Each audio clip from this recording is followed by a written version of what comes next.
What's happening, Bills Mafia? What is happening, Sabres fans? Ryan Thomas here on the Thomas Take Sports Podcast, coming to you on a Wednesday night at 8, right here on the Buffalo Fanbase Podcast Network. And it was a great time last night for me to have the treat of being on another fellow Fanbase podcast, the K-Gun Report. I look forward to being a part of many others. The invites, keep them coming. First and foremost, I want to say thank you to everybody that tuned into last night's show. I had a great time talking about Buffalo Bills memories, talking about the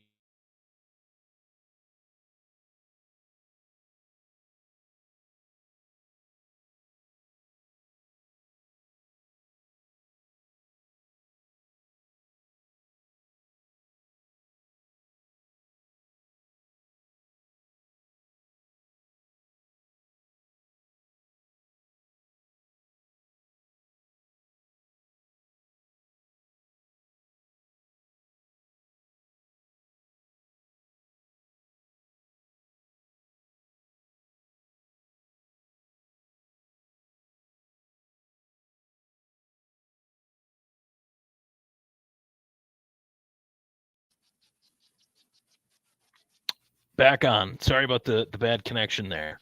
So I felt like it was a huge talking point to look at not just Buffalo Bills memories, but also make this show about the Buffalo Sabres, who are also near and dear to the heart of many Buffalo fan base people out there. Whether it's the Bills Mafia, if you're a Bills fan, chances are there's a good chance that if you're a Buffalo Bills fan, that you are a Buffalo Sabres fan as well. And with that, chances are you like to buy gear like I do. I got the Bills hat, I got the Sabres shirt. If you want to find great sports gear, you go to 26shirts.com. You'll be able to go on that site. You'll be able to check out all their gear that they have in relations to the Buffalo Bills, as well as the Buffalo Sabres, as well as just simply Buffalo. And I have been able to find a lot of great t-shirts over the years designed by Del Reed himself. So I want to urge you guys, not just because we love the Buffalo Bills, not just because we love the Buffalo Sabres, but because we love our community known as Western New York, Buffalo. We want to give back to that community as much as we can with every purchased item at 26shirts.com. Portion of that goes towards your item, your community rather. So I definitely want to be the first to mention that from the top here as well. Bills and Sabres talk on the Thomas Take Sports Podcast. Really pumped up for this tonight. So, of course, I want to start off with some of the breaking news, the rumblings at Seymour Knox Plaza that the Buffalo Sabres are looking to buy out Jeff Skinner's contract.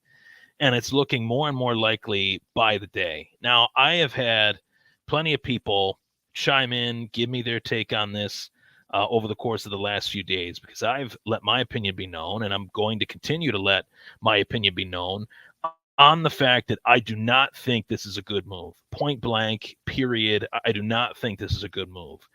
Now, in the National Hockey League, there are so many flexible parameters of how you can kind of work around a quote-unquote bad contract.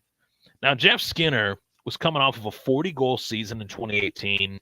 It looked like he was going to be the guy that Jack Eichel could rely on as the table setter, if you will, and vice versa. Both of them were very successful together in 2018. And Jeff Skinner's first season in Buffalo, no less, 40 goals scored. That led to a $9 million per year deal that has 3 years left on it. That was signed 4 or 5 years ago. It was like an 8-year deal for $9 million a year, or 7 years for $9 million a year, something along those lines. And truthfully, I felt like that was the right decision. Given the statistical production, you keep a guy that produces at that level. 40 goal scorers in the National Hockey League are very hard to come by. And those that are able to achieve that are typically elite table setting hockey players. And Jeff Skinner has proven time and time again, not just in 2018, but 2 years ago, 22-23, that he can produce. And to me, I look at it like this. With a quote-unquote buyout, you are not necessarily looking at it in terms of long-term. Because long-term, if the Sabres buy out Jeff Skinner, he's got 3 years left on his deal. He's 32 years old.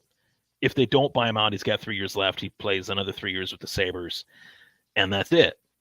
That's if they kept him. If they buy him out, they have to pay him for another 6 seasons. So they'd have to pay him through his age 39 season, which I'd like to think, no harm, no foul to Jeff Skinner. Not trying to be disrespectful here, but I highly doubt that Jeff Skinner will still be playing in the National Hockey League at the age of 39. It can happen. I'm not going to say it's, not plausible, but I definitely think that Jeff will not be playing at that point in his career. I don't think his career will be continuing. So there's that. There's also the fact that Jeff Skinner has been one of the best players in the Buffalo Sabres for the last 6 seasons. And yes, the contract number is $9 million. Yes, that's a little high for a guy that is 32 years old.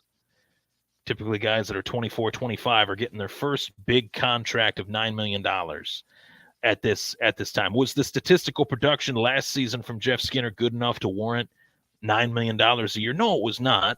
But there are bad contracts in the National Hockey League on each and every team. Each team's got to have one, and in actuality, in some cases, it's a good thing that each team has one, because that puts them right to where they need to be as far as the spending limit that they need to spend in order to be cap compliant, something that the NHL has, as well as most professional sports leagues. So I don't think this is a good move. And I think that it's a move that was egged on by the media, as Jeff Skinner has become the latest scapegoat to the Buffalo Sabres' 13-year playoff drought, which largely does not include Jeff Skinner. Yes, he's been here for 6 years, but the playoff drought's been for 13. So they're just looking at that as a reason to wave, bye-bye, bye, Jeff, see ya. And I don't think that that's necessarily fair. I think that Jeff has a lot to prove in the tank, a lot more to show. And to me, I would not look at Jeff Skinner as a player on this team at this time to get rid of. Now, the preconceived notions that Jeff Skinner is not going to fit in with Lindy Ruff, preconceived. We have not even seen Jeff Skinner practice in a Lindy Ruff style practice. Did Jeff Skinner have peaks and valleys in his career? Has he had peaks and valleys in Buffalo? You guys remember a guy by the name of Ralph Kruger who regulated Jeff Skinner to the fourth line? Did Jeff Skinner bounce back from that? Yes, he did. Did Jeff Skinner show that he could be a top 6 forward? Yes, he did. Do I think Jeff Skinner is a first line forward? That's another discussion. Because on that first line, you got Thompson and you have Tuck. You have Skinner. That was very successful in 22-23. 23-24, whatever it was that Buffalo was doing really well in 22 and 23, and I could speak to those things, but it's safe to say that the opposition adjusted, because the statistical scoring production from those 3 players was dramatically less in 23-24 than that of what it was in 22 and 23. So is Jeff Skinner worth paying $9 million at the age of 32 on your second line? That's another discussion that kind of goes towards the topic of a buyout. But to me, if you look at a buyout and a trade at the very least, you're going to get something back for a good player. And if Buffalo has to eat, let's just say $3, $4, $5 million out of the 9 for only the next 3 years, as opposed to paying 1, 4, 6, 3, 2, 2, and whatever it may be for the next 6 years, if they could find a trade partner for Kyle Okposo, who, yes, recently hoisted the Stanley Cup, albeit in the final days of his career, they could find a trade partner for him. They should definitely be able to find a trade partner for Jeff Skinner. But what Kevin Adams has done has let the other 29 or 30, I should say, teams in the National Hockey League know that Jeff Skinner is not in their future plans, and they'll possibly even buy him out, which is stupid, because now you look at each team and what they're thinking. Well, we don't have to offer Buffalo anything because they're saying they're going to buy him out, which means the next team that signs Jeff Skinner as a free agent will be signing him for pennies on the dollar. And you can bookmark this portion of the podcast at 11 minutes and 40 seconds. You can bookmark this and say that Jeff Skinner could very well be the next answer to which former Buffalo Sabre has won a Stanley Cup in the last 10 years. Jeff Skinner's added to that list of Jack Eichel, Sam Reinhart, Kyle Okposo, Brandon Montour, Dmitry Kulikov, Ryan O'Reilly. And I think I'm forgetting a couple more. Potentially, Casey Middlestat could be on that list. Potentially, Victor Olofsson, another scapegoat of the Buffalo media, could be added to that list. Zemgus Girgensons, another guy that, he's been here for too long. He hasn't done much. I tweeted about it, X'd about it, whatever you want to call it. The reason that the Buffalo Sabres have been such an inept team organizationally is due to the fact that they've consistently found the wrong coaches, and the coaches have consistently asked the players to be something that they're not. And Jeff Skinner has fallen victim to that. I think a buyout is terrible. I think it makes the Buffalo Sabres look terrible. And you reap what you sow. When you do things like this, when you make these types of decisions, you do have to look at how it impacts the perception of your organization within the National Hockey League. How does the National Hockey League, the fellow teams in the National Hockey League, look at Buffalo right now? How is Buffalo painted? They are painted as an organization that is able to find talent, maybe develop it, but can't keep it. They cannot stay out of their own way. They cannot stop pointing the finger at the wrong people. Next up, Dalton Kincaid's big sophomore season. Now, this is a really exciting topic because I look at Dalton Kincaid as one of the best tight end prospects in recent memory. Last season, was really happy Buffalo was able to draft him. Didn't anticipate it. Didn't look at it as a need. But now, with the makeup of the Buffalo Bills, it's pretty safe to say that Dalton Kincaid is the tight end, wide receiver one of the Buffalo Bills. And that's really exciting because when I went to training camp last year, I was zeroed in on 86, and I loved what I saw. He is an elusive tight end. He's got great yards after catch ability, great hands. And I think it could be a extremely reliable target for Josh Allen this upcoming season, as well as Dawson Knox. If Dawson Knox can get healthy, Dalton Kincaid stays healthy, tight ends can catch too. So that's really fun. Really fun. Now, what could prohibit Kincaid from having a big season? Now, as much as we look at this team and we say that this team doesn't have weapons, this team doesn't have mouths to feed, we, not me, you guys say that, because I look at the Buffalo Bills and I see a team that has plenty of options for Josh Allen to throw to. And dare I say it, they might be more options on the table rather than obvious options on the table, where before it was Diggs, Davis, pretty obvious that Allen was going to get the ball to those guys. But now you have Keon Coleman, Curtis Samuel, Mac Hollins, Dalton Kincaid, Dawson Knox, and you have a group of running backs that I think is one of the best groups that the Bills have had in recent years.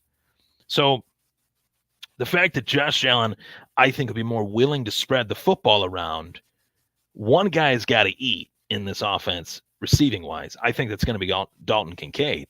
But plenty of other guys are going to eat too, because when you have Josh Allen as your quarterback, he will spread the football around. He won't feel forced to force feed the a la wide receiver one alpha dog that Stephon Diggs was. So I'm really looking forward to seeing a big sophomore season from Dalton Kincaid. Next, Buffalo's backups ready to make a bold statement. And this goes to a lot of the rookies that the Bills have drafted. Cedric Van Pran Granger, I've talked about him quite a lot, but I look at him as the true center of the Buffalo Bills. I don't see an alternative. I like Connor McGovern at left guard. I like Dawkins at left tackle, McGovern at left guard, Van Pran Granger at center, and then you go with the stud second-year pro Osiris Torrance at right guard, and the soon-to-be locked up Spencer Brown. I know for a fact that Spencer Brown is going to get a good contract. And if you would have told me 2-3 years ago that I would have believed that, I would not have believed that.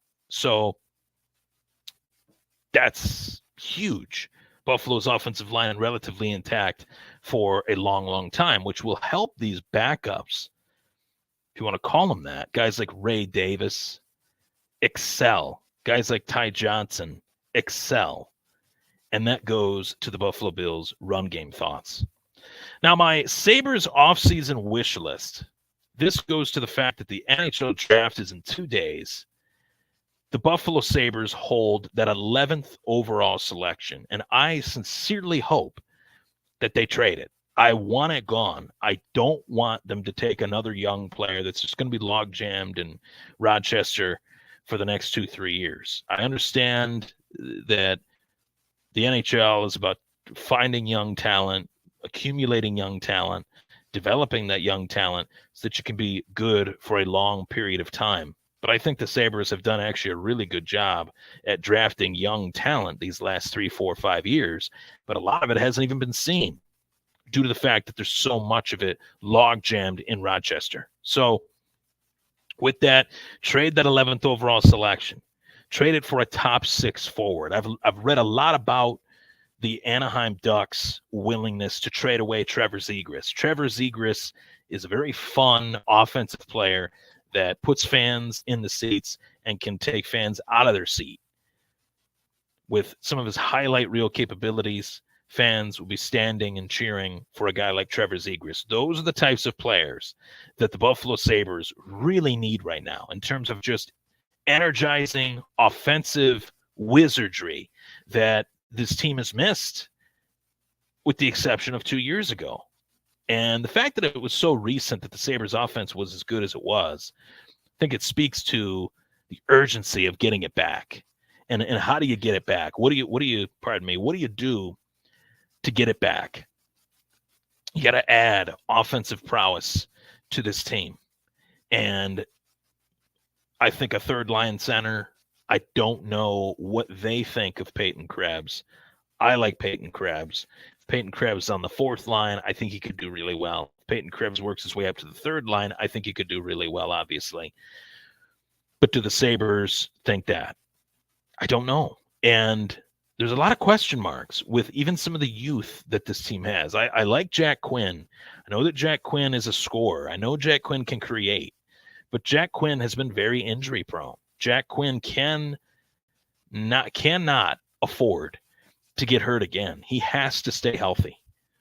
So with that goes to spending money.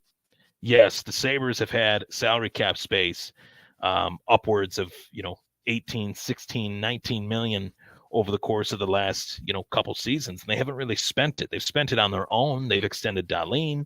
They've extended Owen Power. They've extended Tage Thompson. They've extended Dylan Cousins.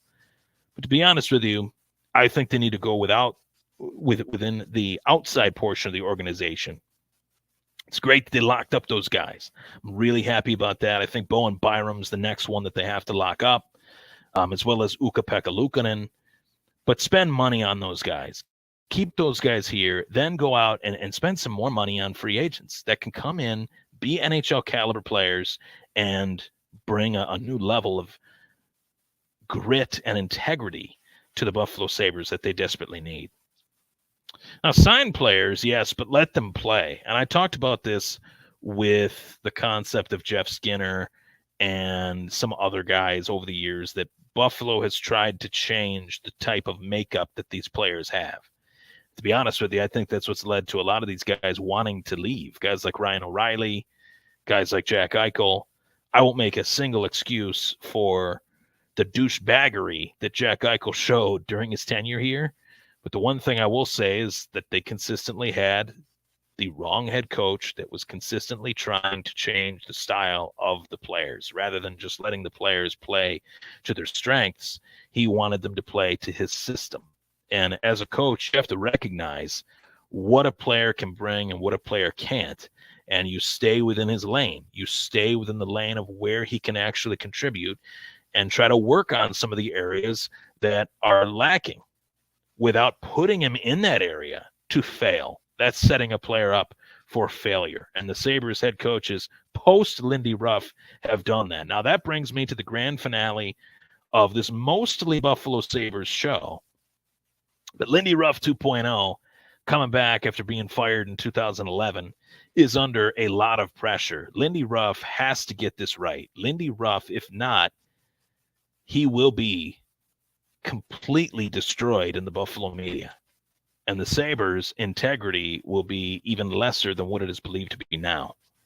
Most people have looked at this hire, this rehire, this reunion, if you will, of Lindy Ruff coming back to Buffalo as a nostalgia hire. And I get a little in the feels myself when I, think of Lindy Ruff back behind the Buffalo Sabres bench. Frankly, it's where he belongs, but maybe past tense to that.